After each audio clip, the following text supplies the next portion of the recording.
Hey everyone, buckle up because we're diving into a massive story that's shaking up the economy and rattling markets worldwide. Imagine this.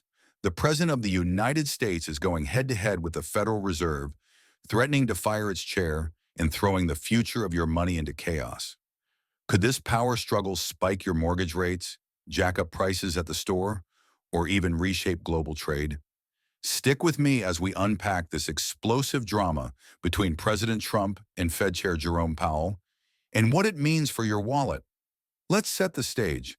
The Federal Reserve, or the Fed, is like the economic heartbeat of the U.S. It's an independent body that controls things like interest rates, which affect everything from your car loan to the price of groceries. The Fed's job is to keep the economy stable, acting as a safety net when things get rocky. But right now, President Trump is turning up the heat, publicly slamming Fed Chair Jerome Powell and even hinting at firing him. Why? Trump wants the Fed to slash interest rates to juice up the economy, but Powell isn't budging. This clash is sending shockwaves through Wall Street, and investors are freaking out. So what's the big deal? Well, the Fed is supposed to be independent from the government. That means the president doesn't get to call the shots on monetary policy. But Trump's been vocal, saying things like, if I could terminate Jerome Powell, I would. That's a bold move, especially since Trump himself appointed Powell during his first term, and President Biden reappointed him for a second. Now Trump's acting like he's got the power to boot Powell out the door, but here's the catch. He might not actually have that authority. Legally, the president can only remove the Fed chair for specific reasons, like inefficiency, neglect of duty, or malfeasance in office. Those are high bars to clear, and just disagreeing with Powell's policies doesn't cut it. There's legal precedent here, folks. The Fed's independence is a cornerstone of the U.S. economy, and any attempt to mess with that could spook markets big time. Investors and traders rely on the Fed to make decisions based on data, not political pressure.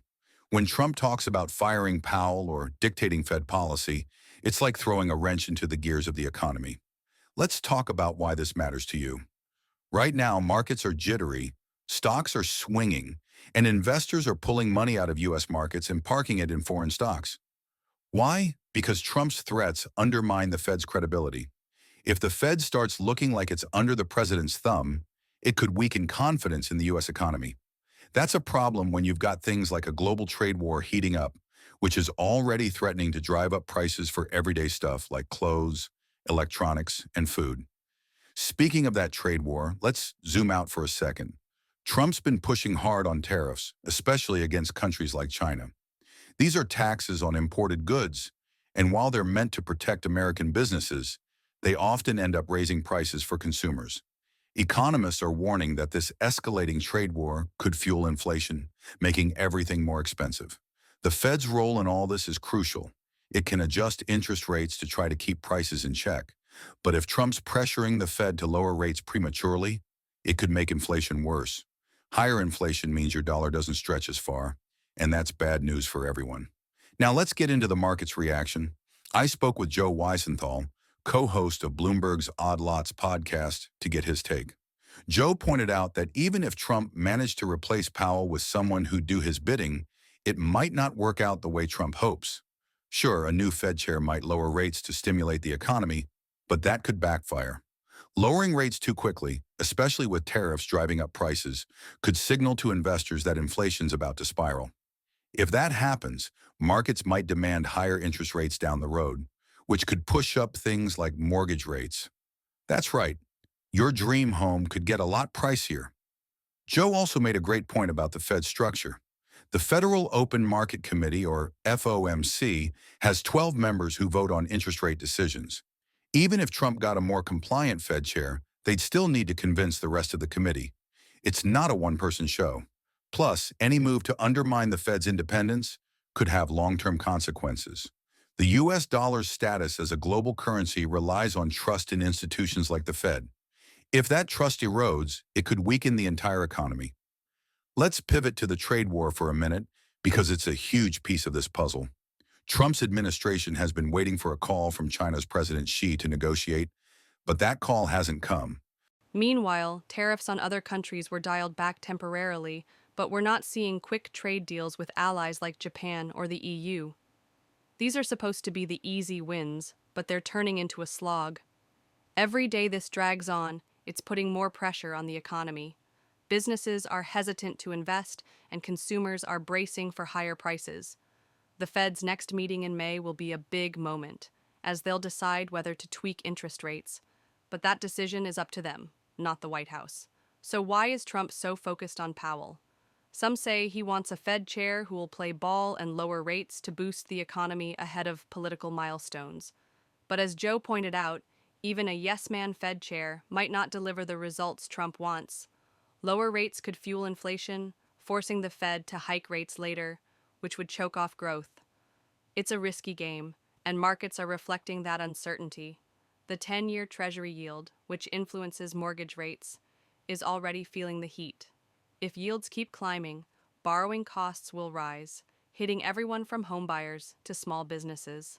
I also reached out to Republican Congressman Carlos Giménez for his perspective. He's not telling Trump to back off Powell, but he's framing this as part of a bigger reset in U.S. trade policy. Giménez argues that Trump's tariffs are about leveling the playing field, since other countries have long slapped tariffs on U.S. goods. He acknowledges the market turbulence, but says it's just part of the process. The president is trying to make commerce and trade fair for America, Giménez told me. It's going to cause ripples, but we need to ride it out. Still, the uncertainty is real. Foreign investors are pulling back, and more money is flowing into foreign stocks. That's a sign that confidence in the U.S. economy is wobbling. The Fed's independence is a big reason why the U.S. has been a safe bet for investors globally. If that independence is questioned, it could have ripple effects far beyond Wall Street. Think higher prices, tighter budgets, and a weaker dollar. So, where do we go from here? The Fed's May meeting will be a key moment to watch. If Powell and the FOMC stick to their guns and keep rates steady, it'll send a signal that they're not caving to political pressure. But if Trump keeps up the attacks, expect more market volatility. For now, the legal limits on firing Powell are holding, but this saga is far from over. The bigger question is whether Trump's vision for the economy, lower rates, aggressive tariffs, will deliver the growth he promises or lead to more chaos. Here's what you need to know as we wrap up. First, the Fed's independence is critical to keeping the economy stable, and Trump's threats are putting that at risk. Second, the trade war is driving up uncertainty, which could mean higher prices for you. And third, markets are nervous, and that could affect everything from your 401k to your mortgage. Stay informed, because this story is moving fast. Thanks for watching, folks. If you found this deep dive helpful, smash that like button and subscribe for more updates on the stories that impact your life. Drop a comment below. Do you think Trump should back off the Fed? Or is he right to push for change? Let's get the conversation going. See you in the next video.